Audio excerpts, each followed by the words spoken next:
al webinar. Sin más preámbulos, paso el micrófono a Juan Ignacio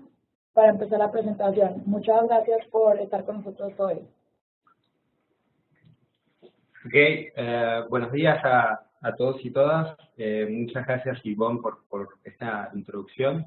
Yo quería básicamente compartirles un poco los antecedentes de esta iniciativa de la Ley Modelo del ACNUR y explicar en qué estamos en este momento en el ACNUR en términos del proceso de revisión y cómo pensamos que la sociedad civil, en particular a través de la red ANA, podría contribuir a este proceso. Confío en que todos han tenido oportunidad de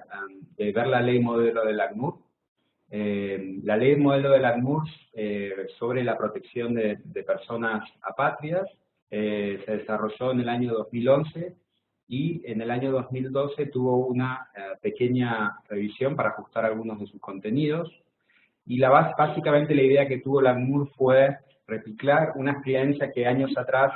había tenido en términos de una ley modelo de protección de refugiados que había sido elaborada a comienzos del 2001-2002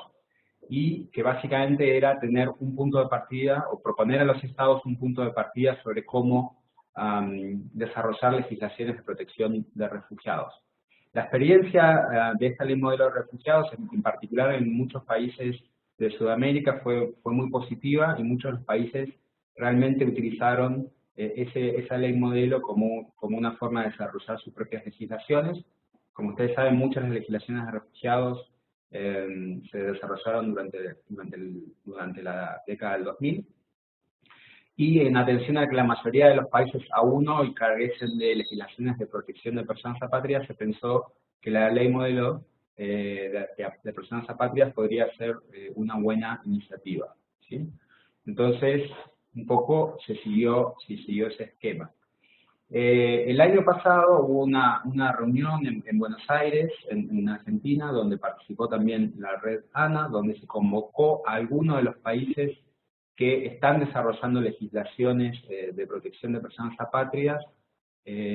para recibir sus insumos sobre qué aspectos les resultaban problemáticos o confusos en esta ley modelo y qué cosas pensaban que podían ser mejoradas. Esa reunión que tuvo lugar en septiembre del año pasado, el ACNUR recibió algunas contribuciones de los estados, ¿no? Ahora, ¿por qué es necesario revisar la ley? Primero porque la ley fue desarrollada en el 2011 y a partir de entonces ha habido muchos desarrollos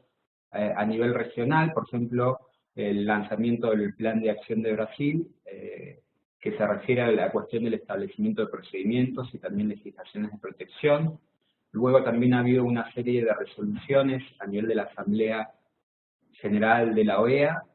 donde se ha abordado el tema de la apatría, y finalmente también ha habido algunos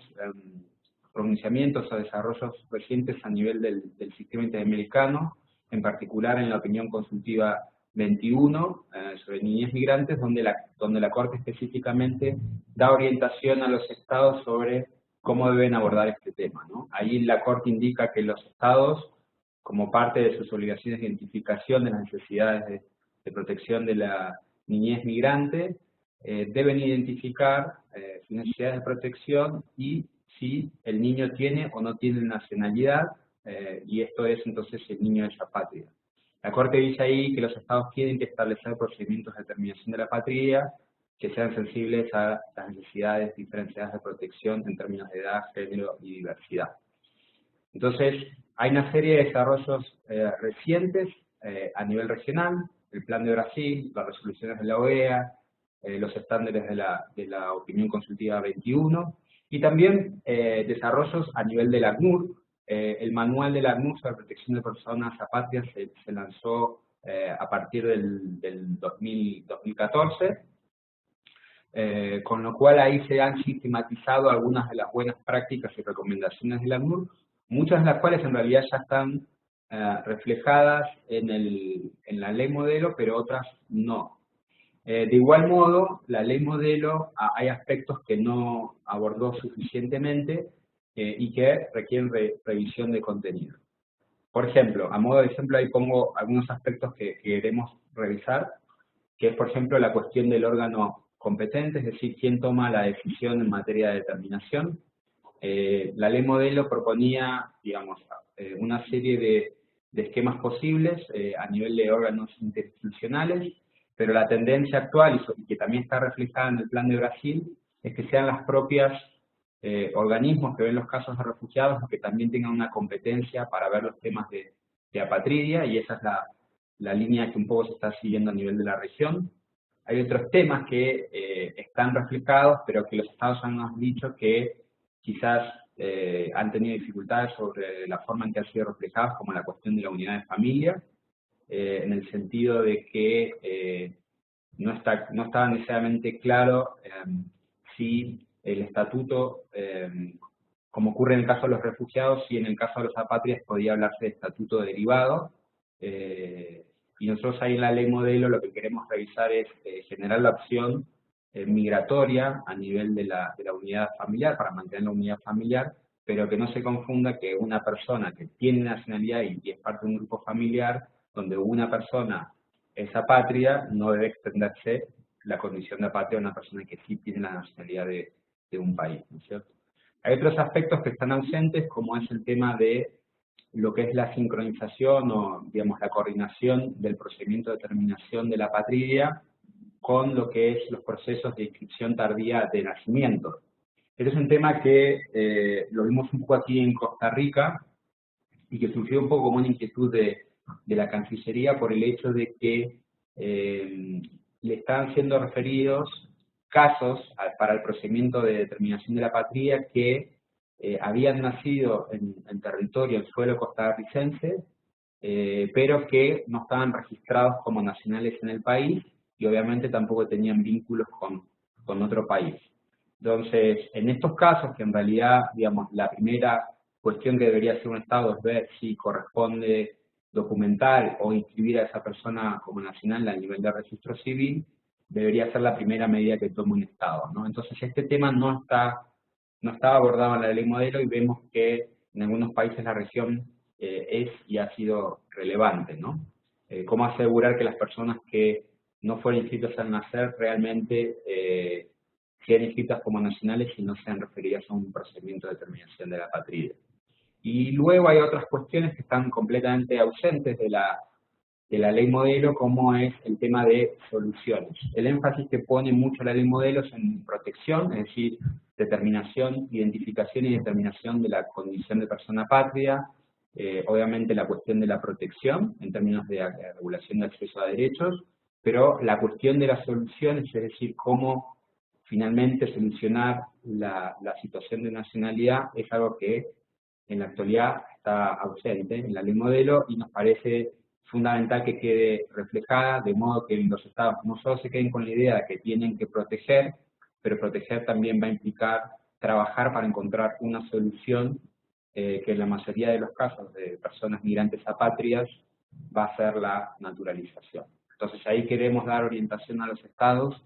sobre las reformas que deberían hacer eventualmente en las legislaciones de naturalización o de nacionalidad para efectos de que las personas apátridas tengan acceso a facilidades que le permitan adquirir la nacionalidad de ese país. Eso es un poco, cubre un poco el por qué se desarrolló la ley modelo, cubre un poco el hecho de por qué es necesario revisarla a la luz de los antecedentes regionales en particular, y algunos de los temas que queremos revisar. Por supuesto, hay muchos otros temas que quisiéramos abordar. Ahora, ¿cuál es el proceso de revisión que estamos haciendo? Básicamente, la reunión de Buenos Aires del año pasado nos sirvió para saber de aquellos estados que ya están trabajando en legislaciones o proyectos de legislación, cuáles son las dudas que tenían o cuáles son las cosas que querían ver reflejadas en una nueva versión de la ley. Y nosotros con esos insumos queremos hacer esta revisión y por primera vez abrir la posibilidad a que recibir contribuciones de la sociedad civil, de modo de poder elaborar un nuevo borrador a nivel de la Unidad Legal Regional aquí en Costa Rica, para que lo podamos luego discutir con el Buró de las Américas en Ginebra y fundamentalmente con el Departamento de Protección Internacional del ACNUR, la sección de apatridia en Ginebra. Una vez que ese proceso esté completo, hacer una versión revisada de la ley modelo que podamos utilizar en los próximos eventos regionales. Cuando digo eventos regionales, me estoy refiriendo en particular a uno que, digamos, estamos en proceso de confirmar, que es una reunión regional de parlamentarios que quisiéramos organizar en la ciudad de Quito, en Ecuador, los primeros días de noviembre, donde la idea es un poco promover la implementación del Plan de Brasil y del Plan Global a través de acciones legislativas.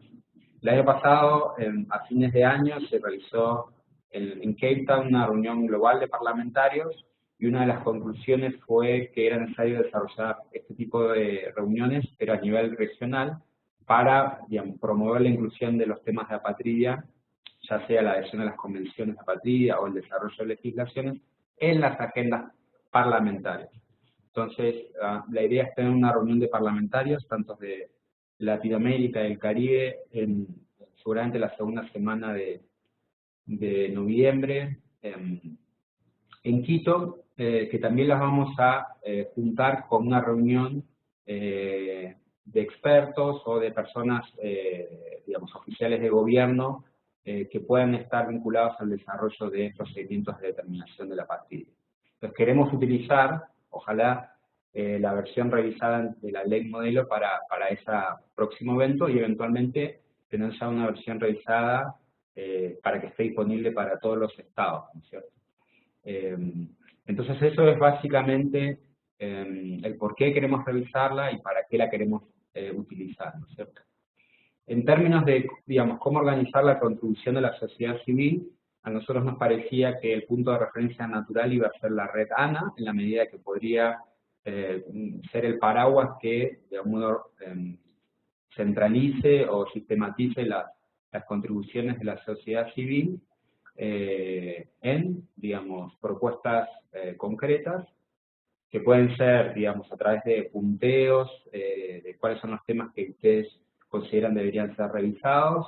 con una breve justificación de por qué, y eventualmente reacciones concretas, tanto al articulado actual de la ley o de nuevos artículos, ¿no?